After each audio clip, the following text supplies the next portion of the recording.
We're going to talk about the UW system. Obviously, I have to, I don't know, give a disclaimer here. I mean, I teach in the UW system. I teach part-time.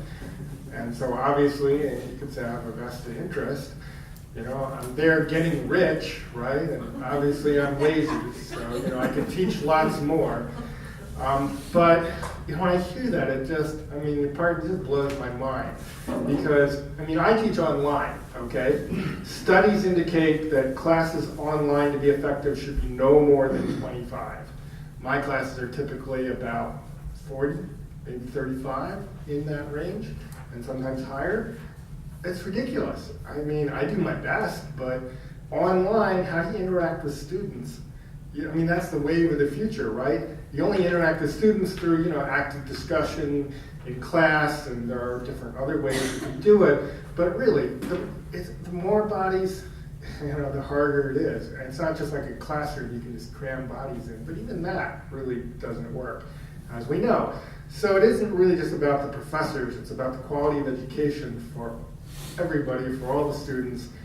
And how can that not go down without savaging, you know, without cutting, when you cut back in terms of what you spend? If anything, we should probably increase it. I mean, it always gets me, like, the same people who talk about the global economy and the importance of, you know, of the post-industrial, you know, information economy, don't seem to understand that the engine of that, in large ways, is our, you know, higher educational system.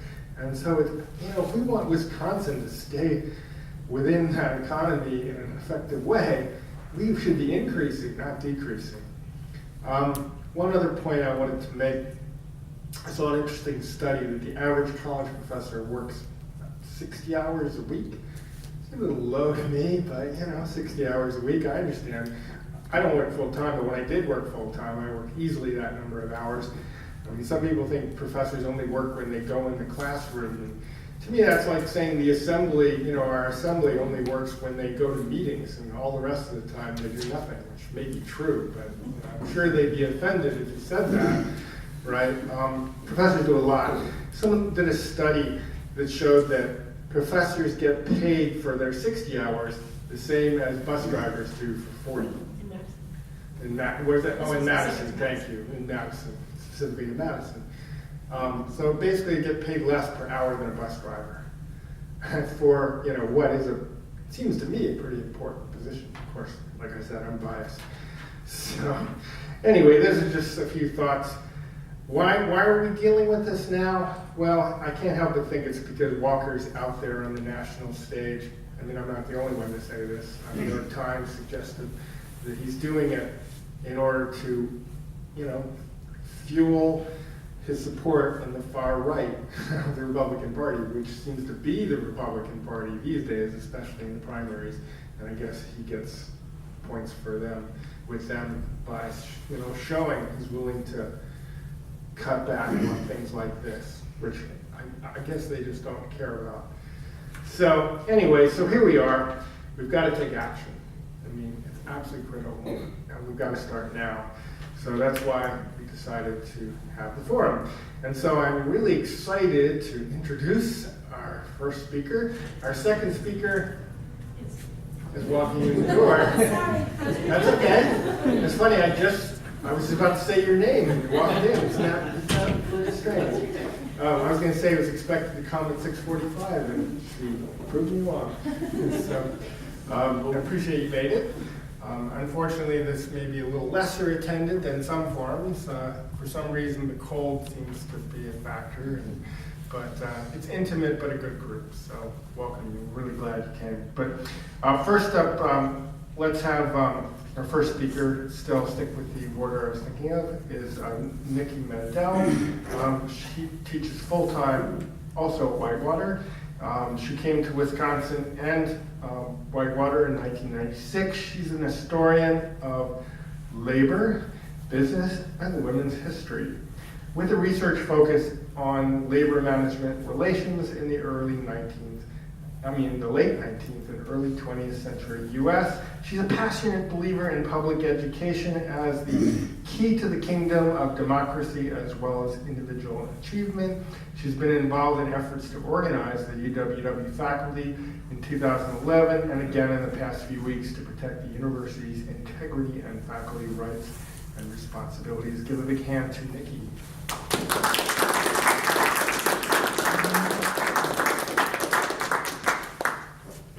Hi, can y'all hear me without the microphone? Is that good? Hi, Brandy. I'm so excited you're here. This is great.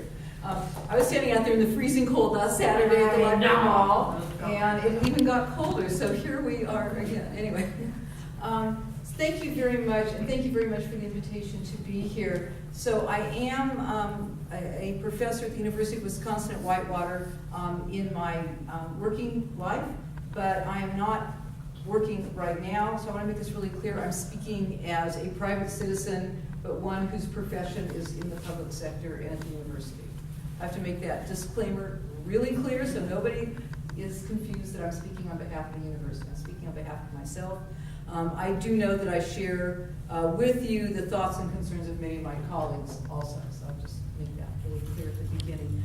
So I think that what I'd like to do is talk a little bit first about what I see and many of my colleagues see across the state as some of the issues in the budget proposal that will directly affect the university and through the university, all of our communities. And secondly, talk about a little bit about maybe what's been going on, the little bit that's been going on to deal with that. And thirdly, maybe what else could be going on to deal with that. Just throw some things out there. So I'm going to guess most of you, by virtue of the fact that you're here, know something about what's going on. So if I start to go repeat things you already know, just kind of raise your hand and go, know that, you can stop now. But what I see in terms of the university are three basic and significant transformations of this budget bill. The first, which has gotten the most press, is the proposed cut in funding, which will be $150 million each year in the next biennium, next year, and then in the second year of the biennium, and stay basically in perpetuity. So a loss of over 2 years of $300 million in revenues. And I'll come back to that in just a minute and talk about what that really means, because it's even worse than that.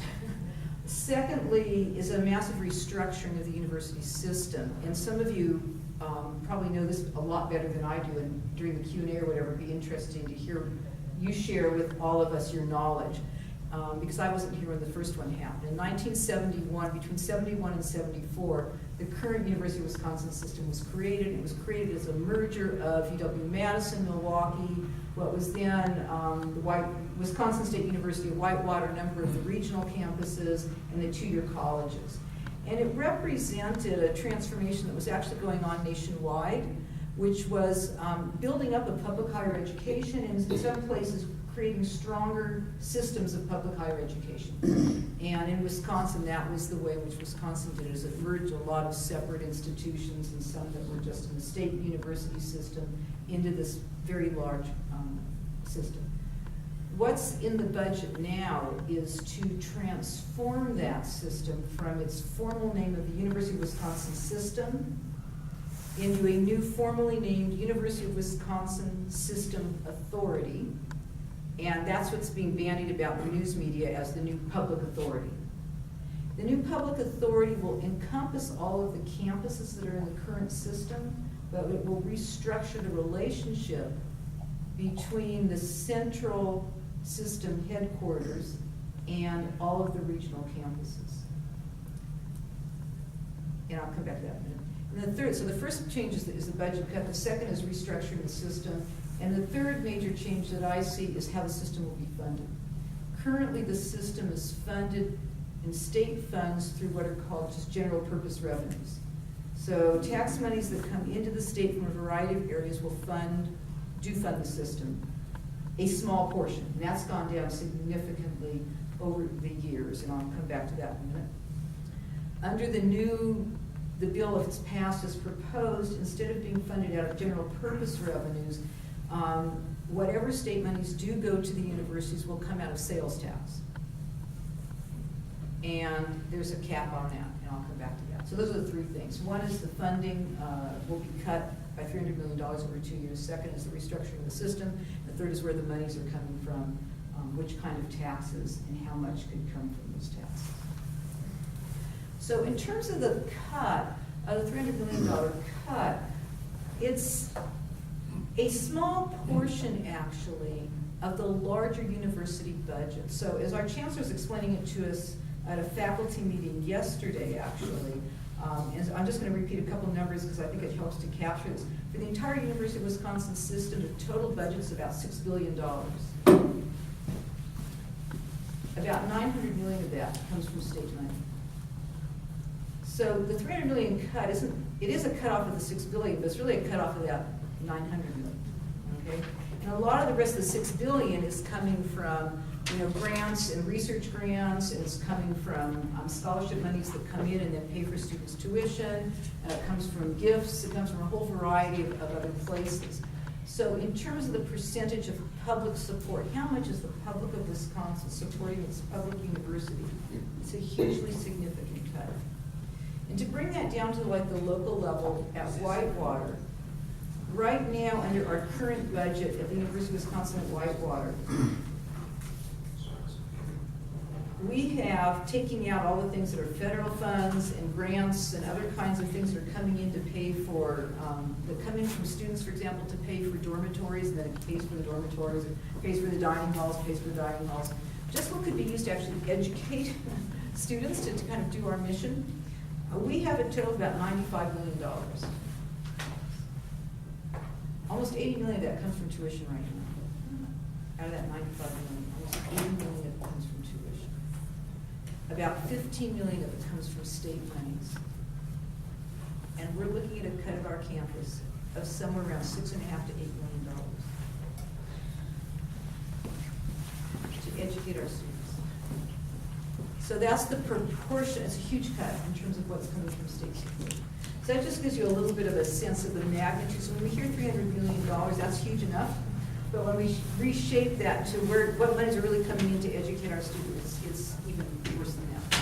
Say it again. We did. Yeah. That again? Just one more. Just the Whitewater one? Or you want the, Yeah. Well, yeah. that's So what at we're talking about. That's Whitewater, good enough. what they're going to give you is, if you look at the total budget for Whitewater, it's about $219 million total for this current year.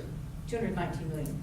But take out everything that's like paying for the dormitories, paying for the students' dining hall costs, paying for the, we get income in that $219 million that is like federal grants and scholarships. This is a really interesting accounting system. Okay, so I'm the university, and I get from the federal government monies for students for their scholarships. So it comes into my bank account, right, as the university, and then I give it to you, the student, and then you give it back to me because that's your tuition, right? Yeah.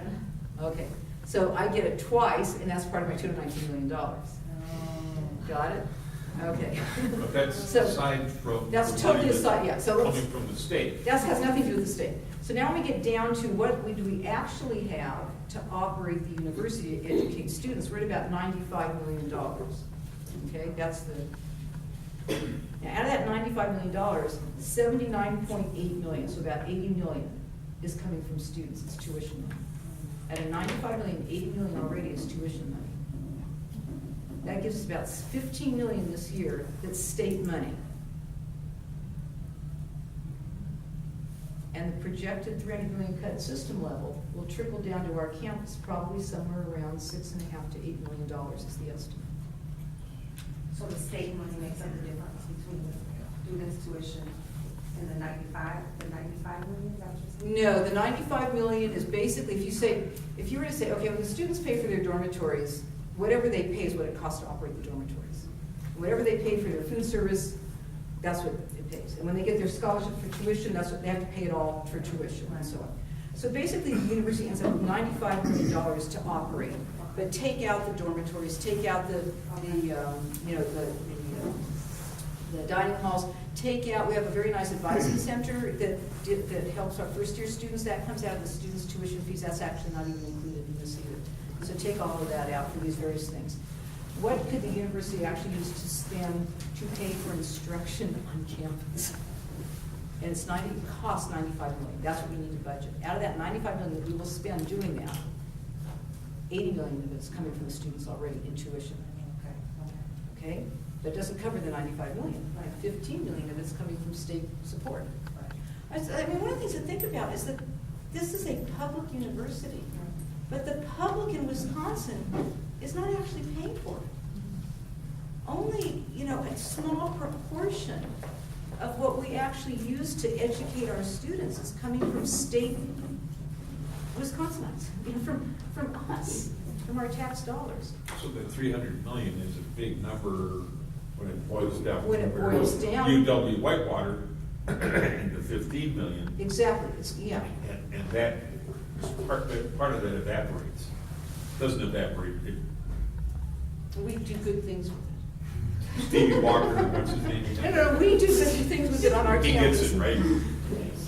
I don't know what he gets, but what we're going to get is somewhere between, we're not sure how it's going to trickle down to our campus, but we're talking about, out of about $15 million coming from the state this year, next year that will be cut by somewhere between $6.5 and $8 million. That's what we're looking at. So it's a pretty significant cut of state aid to our campus. I mean, the question is still gonna have to be, where is the cut gonna happen before, and how can the public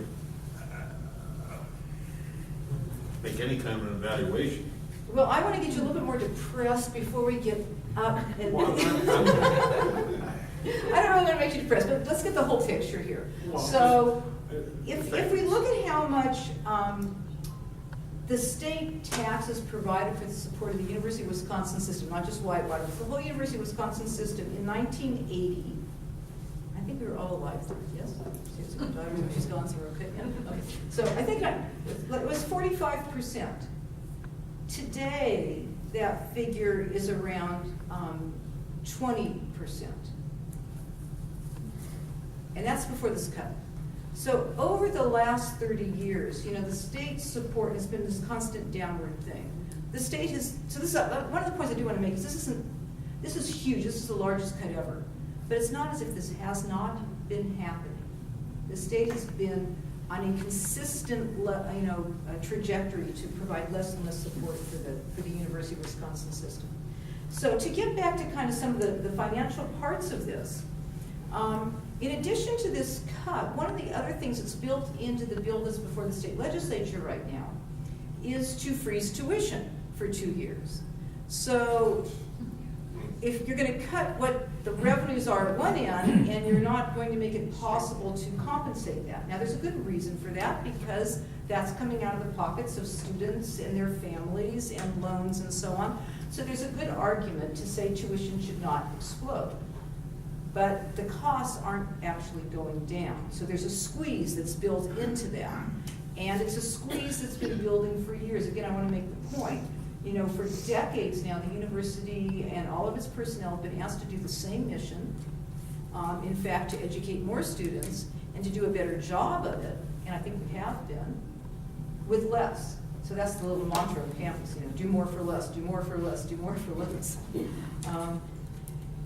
And so this bill builds that in structurally, that there'll be less money coming in, and tuition can't go up for at least the next 2 years. Now there's another way in which that becomes an even stronger bind, and that's the fact that the funding for the University of Wisconsin system will no longer come out of general purpose revenues, it will come out of the sales tax. I'm going to guess you all have some sense of how regressive the sales tax is and what that terminology means. So the sales tax is the most regressive, which means that it falls most heavily on those with the lower incomes and most lightly on those with higher incomes. And according to a national study, Wisconsin ranks 37 out of 50 states for having the most regressive tax system in the country. So this doesn't make our tax system any more or less regressive, but it does say we're now going to, we already have a relatively, weighted system that weighs heavily on working people, and now we're going to have them fund the university. But there's more for your 1999. So the bill also has in it a restriction, a provision that says, and I'm just gonna read it explicitly because I think you'll get it, although I'm gonna round off the numbers. The bill allocates $754 million from state sales tax revenue for the education programs. In each fiscal year thereafter, the bill allocates the same amount with adjustments for inflation. So to summarize, $754 million approximately to be allocated to support the University of Wisconsin system. Now, right now, this year it's about that $900 million I was talking about. So this says it's going to be $754 million. And that's kind of in perpetuity. Because it says it could be increased for inflation. But the cost of inflation is not exactly the same at a university as the CPI is. And inflation is not defined in this. So in terms of the devil's in the detail and how this will play out, maybe Kathleen Beinhaus, when she comes, can talk about that a little bit. But it actually puts a cap on how much revenue can come into the state now, not only from the tuition freeze that's proposed, but from the sales tax that will be the new funding source. Now, that doesn't mean the legislature couldn't come back 2 years down the road and increase that, or decrease it. But it does actually build into the bill a dollar figure as to how much can come from the state. And from my kind of, econ undergraduate degree, the 5.5% sales tax is kind of a fixed figure. And to say that you're going to increase from inflation, you kind of wonder, well, okay, so somebody else was getting something out of the sales tax, you're going to cut them, Yeah. right? Because if you're going to increase, even if it's a little bit for the university for inflation, somebody else is going to have to give that up. And if we have recessions or something, the sales tax revenues will go down. So it's not really clear how this whole funding source will work, except that we have a double squeeze now. And that is a flat, relatively flat income from the state at a very low level and a tuition freeze. So there's a real serious structural problem there, I think.